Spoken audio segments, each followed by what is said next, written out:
A day in my life as a student athlete. Isa nga pala akong takrawista at siklista, kaya ngayong araw ng Sabado, samahan niyo ako mag-bike to school. This time, nilagay ko na lahat ng aking gamit sa aking bag dahil medyo nagmamadali tayo ngayong araw dahil medyo na-late tayo ng gising.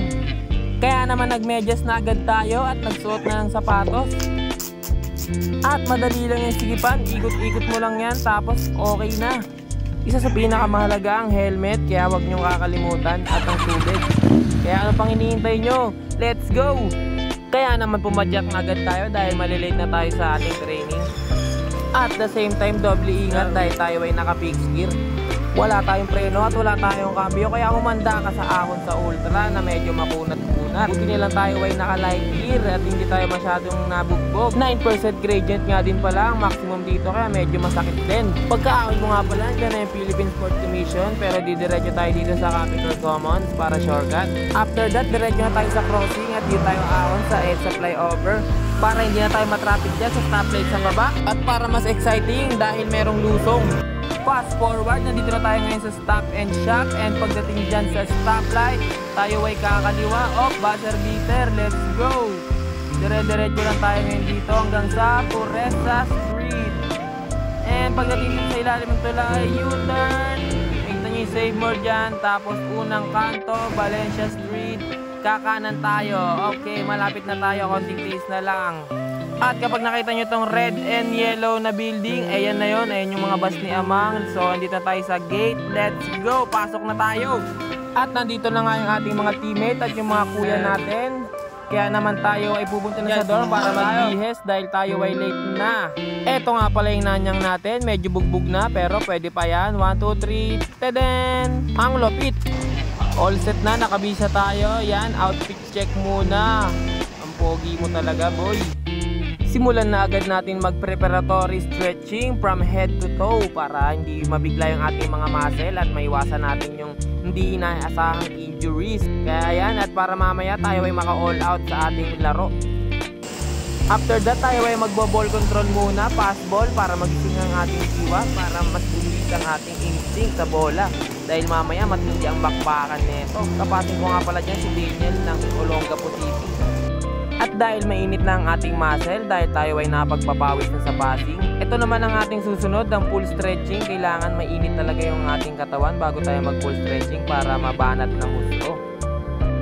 After natin mag full stretching, ito naman yung ating isusunod na drills, ang leg swing.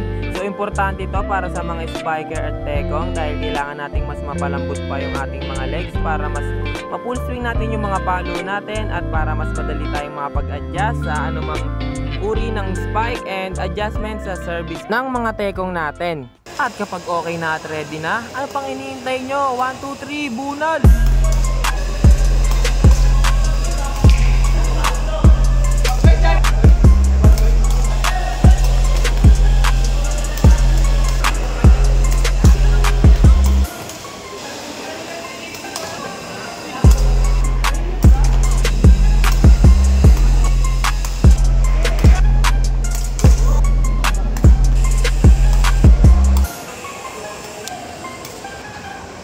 At pagtapos ng spiking, syempre, tekong naman.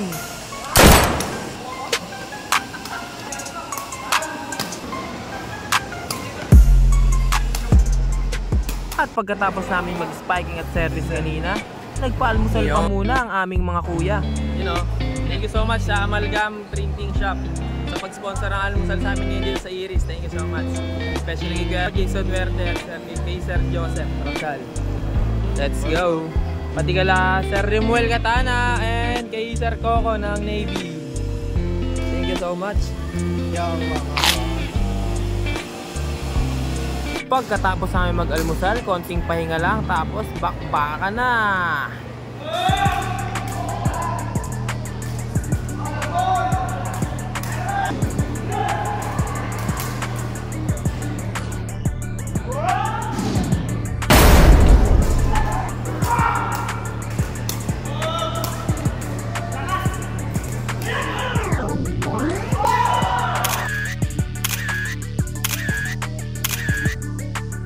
Next game, Team Ken versus Team Welmar. Welmar check ball, combi si Net, Daniel Pinalo.